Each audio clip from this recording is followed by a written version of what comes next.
the sweat that's all behind me.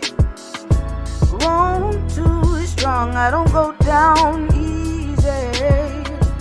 Living for grace, the best I can. I'm a Jesus girl. I'm a Jesus girl. All the way. I'm a Jesus girl. You changed my heart. I'm a Jesus girl. Ooh, fall forward, up and over. If I go, it's only higher.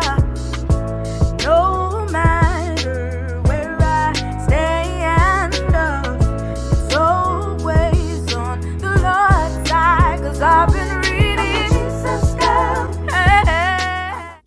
What's up, y'all? It is Wednesday, so y'all know what time it is. It is time for the what? It's time for the Wednesday's Word for Women show, the remix. I sure hope your day has been flipping along fantabulously whenever and wherever you may watch this. I hope your week actually has been rocking this entire planet. And I hope that you are showing up as the highest version of yourself today, on this day, being all that you can be. We ain't talking about what you was yesterday. We ain't talking about what you're going to be tomorrow. What we talking about is what you are today. And today, that is enough. And you get to dictate your day. Why do we get to dictate our day? Because we understand that our reactions, responses, and attitude is our responsibility. So that means regardless of if they stay, if they this, that, or the other, if I got to be somewhere I don't even want to be, that don't matter. Because I get to dictate what kind of day I'm going to have, because I am in control of that. And if I'm struggling, I just grab a hold of something in the Rolodex of my mind to be grateful and thankful for, and that will shift my mood. Okay, that's how we roll out here in these 2022 streets. It is not about letting nobody kill our vibe or steal our joy on no day of the week. Okay, y'all, let's do it. Let's talk about it. Let's rap about it. Let's chat a spell. I'm going to give a disclaimer before I say anything. I am not being insensitive. I am not being unempathetic. I'm not trying to belittle anybody's pain. I am not trying to minimize the struggle. None of that. I am not saying that what I'm saying is going to be the answer and it will heal and any of that, disclaiming all that. What I am saying, I hope that this will actually set the trajectory of you playing a part in your own healing, you doing the work that you have to do, you at least acknowledging or maybe seeing a different perspective about something. That's what this is. And so I want to talk about trauma and what trauma is not, because y'all, the National Council says that 70% of adults have experienced a trauma in their life. I would like to say now, I mean, with the pandemic, with the culture, how it's going, with the racial and justice and inequities and the division and the strife and the just turmoil, social issues that we're having, I would say if you are living in America today, even if you are, even if you have to watch all that stuff, that is traumatizing. So I would not say 70%. I would say pretty much 100%. And then all how life changed so drastically because of COVID-19. I pretty much am pretty confident in saying 100% of people have experienced trauma, and even if it is till now, at least once in their life. And so we're just going to just throw this all out. We all have experienced trauma. And I want to hit this twofold, the what it is not, and actually, because we know we've all suffered trauma, what are some of the advantages that we can gain and glean from it. So yeah, we're talking about trauma today, and you know, thinking about your trauma, some of us, it triggers us, and many of you know my story of how, the sexual abuse actually started my trauma, but I've been traumatized. There's something called compounded trauma, which means a trauma upon a trauma upon a trauma. I mean, a lot of people I know, a large portion experiences compounded trauma, so that makes it even more tricky. But this is what I want to. I'm not dealing with the trauma. By all means, a professional needs to do that. What I am saying though is I can say what it is not, and I can say some of the um, um, things you can gain, the ways you can use trauma for good and for your good, and get stronger and better. So that's what we're talking about today. That old nasty thing called trauma. It's nasty, but it can be used for a good, y'all. That's the first thing we have to understand. We can get good out of even the most insidious, hurtful trauma. You can get something good out of it to use for the betterment of you, even if this is what you've seen, the depravity and or the just the ugliness of humanity, what humanity can do to each other. You can learn not to do that. You can use it. You can be empathetic, because you'll be a voice that others with that same particular kind of trauma can hear. So trauma is not good, but it can be used for a good. And that's I mean, in you, it can be used for a good. So don't misunderstand what I'm saying, but hear me clearly. It can be used, turned and flipped for a good purpose, a good cause, a good voice. So that's what I want to talk about. And so trauma is a tricky thing. Many people don't know that I had what's called a pneumothorax. That is when your lungs just keep collapsing.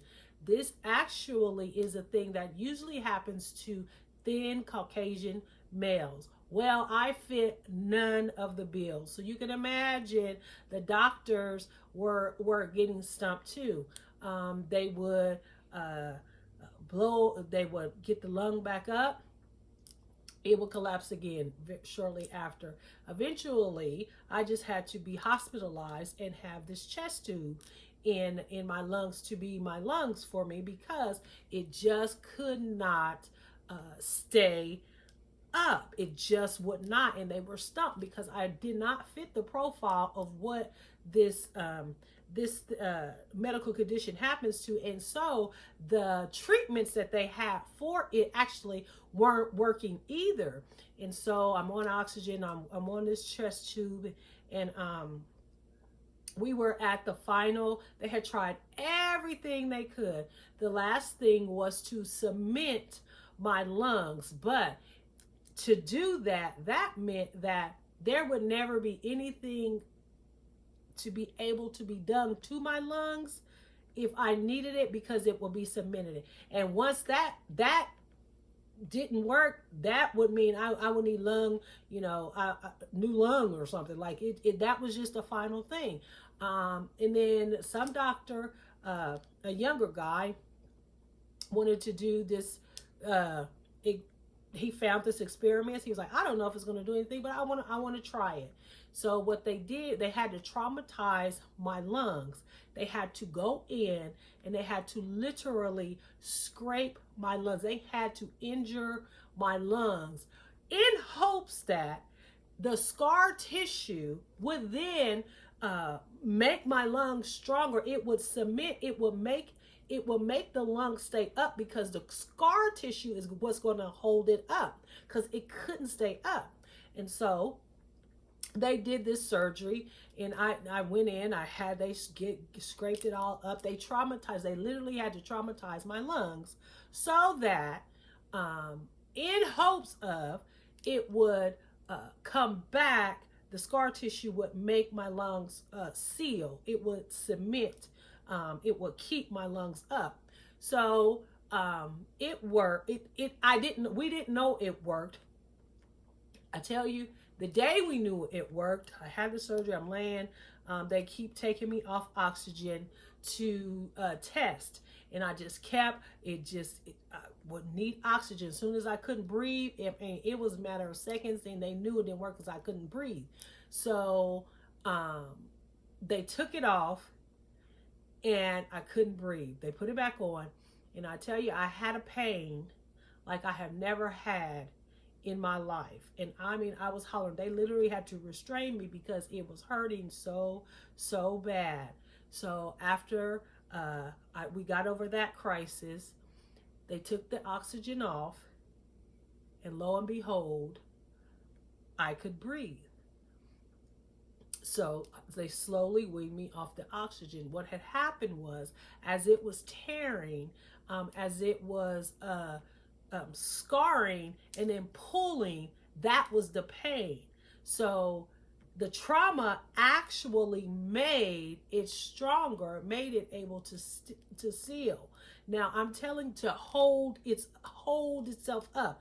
Now, did I was that the best scenario? No, but the scar tissue, the trauma that was inflicted upon me actually made my lungs, shaped my lungs in such a way that now they could function better than they had. So trauma actually can act like that.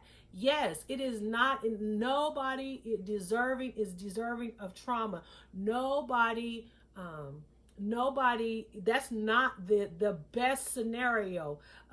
We don't have to learn the lesson through trauma. We don't have to, have bad love, suffer, in the love in order to have good relationships.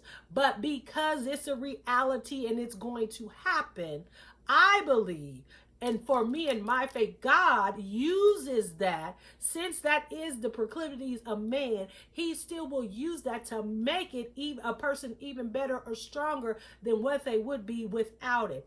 Doesn't have to be. Nobody deserves trauma. But since you will be, I'm telling you, baby, there is something called post-traumatic wisdom. You will get post-traumatic wisdom. What does that mean? You will get a wisdom. You will get an understanding. You will get a knowing post-trauma, that you would have something that you wouldn't have had you not had the trauma. And there's something called traumatic growth. You grow, you get stronger, you get better, because if you survive the trauma, and that's what this is really about, surviving the trauma to get on the other side of it. When you survive the trauma, that's called traumatic growth. You grow in such a way that it's like Teflon steel. It's just like, it's the strongest steel. It makes you stronger. It brings out versions of you that would not have came out because you wouldn't have ever had to go there or use that. It uses muscles. It uses things in you. It pulls it out that you didn't know that you had. No, we don't deserve trauma and don't need it. But since it is, and since we do, there is something that we can get from it. We don't have to get stuck. Do you know how many grown people is out here living their lives stunted in their trauma? They can't break out of the prison of the trauma. They can't see clear. They can't move past. You haven't been in that experience in years, but it has such a hold on you. It has you crippled. It's crippling us. It's paralyzing us. We are not able to get past it. And I'm telling you, boo-boo, life, it is never designed, never ever designed. I don't believe that another person's brokenness and trauma that they inflict upon us has the right to then stop us from growing and thriving and being better. We can do some things in spite of. We can do some things because of. Don't nobody want to talk about that, but it's because of the trauma that I turned into this, that I can do this, that I can be this, that I even thought my mind even opened up to the possibility of me doing that. I'm trying to tell you, it's not saying trauma is okay, but it is trying to say, y'all, we can have some post-traumatic wisdom.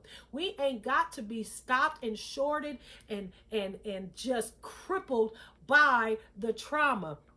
What trauma is not. There is some things that kind of tend to happen. We use the trauma as a crutch. What it is not a crutch. It is not a crutch at all. Your trauma is not an excuse for failing to take responsibility, y'all. Our trauma is not an excuse to not take responsibility. So in spite of what was done to us, in spite of the pain, in spite of what it did do, the chemical imbalances we may suffer from, the things that changed us, the people we'll never be able to be again, stole our innocence, stole our trust, made us guarded, made us bitter. Because of that, it still is not an excuse for us failing to take responsibility. We don't have to say, okay, because I'm traumatized, I don't have to take responsibilities for my action. That is not, trauma is not that. Trauma is not your carte blanche to then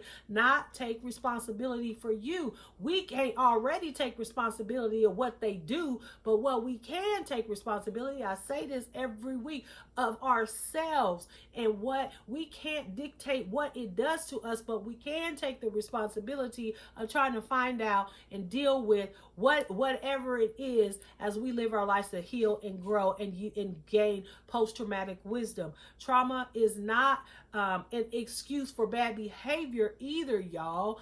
I'm telling you, we're using the traumas of our lives, we're using that as it's okay for us to then do bad behavior. Do you see how crazy that sounds? Oh, because I was traumatized, oh, I get to act like, an ass. I get to be mean, hateful, spiteful. I get to inflict pain upon you because I have been inflicted with pain. That is not, trauma don't give you the right to do that. Trauma don't give you the right to then go run around and traumatize other people, your loved ones, your friends, or whatever. I'm trying to tell you, it's already changed you. It's already going to make the bad behavior, the possibility gets stronger and stronger. Is already going to bring feelings, all those negative feelings and negative patterns and reactions and toxicity. Is already bringing that.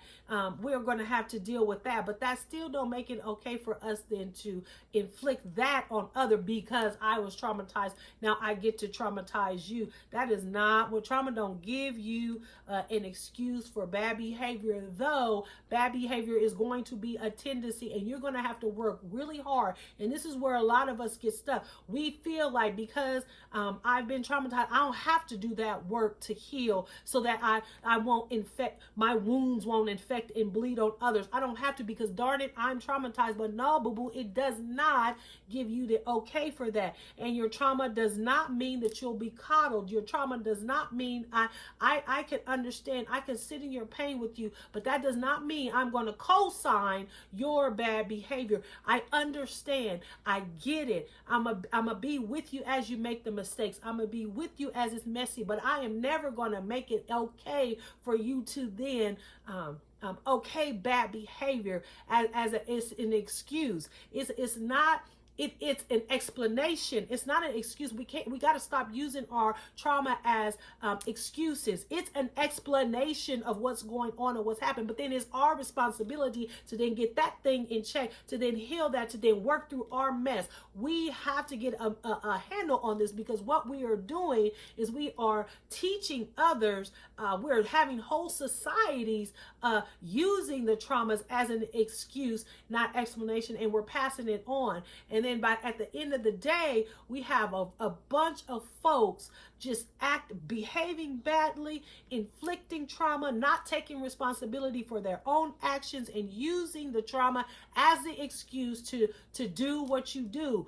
No, it's an explanation of what we're doing, but it's not an excuse to then go and do that. So I pray that as you take a look at, hopefully some of you don't even know where the trauma began or what traumatized you. That could be a good place to start. If you just start thinking about your behavior patterns. Why do you do what you do? Think about how your relationships are going. What is it? What do you allow in your life? Asking yourself, why do you do that? And then identify your trauma. Identify what's going on. And once you identify it, then don't use it as the excuse. Most people know their trauma because we love to use it as an excuse.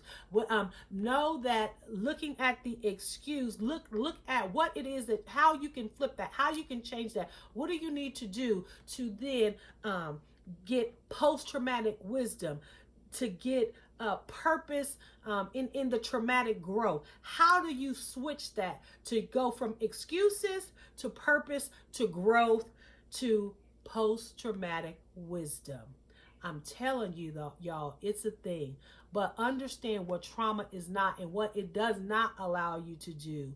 And then flip it, use it for a good. And I promise you, the strength and growth and the people we become because we suffer and we made it to the other side and we've hold and healed and dealt. Man, nobody can do nothing with you. And as trauma gets to be tried to inflicted upon you, you will be strong enough to say hell to the no. You will see it coming from a mile away. You'll stop falling into the same tracks and the same behavior patterns. And that is post-traumatic wisdom. I will see you guys next week. Be blessed.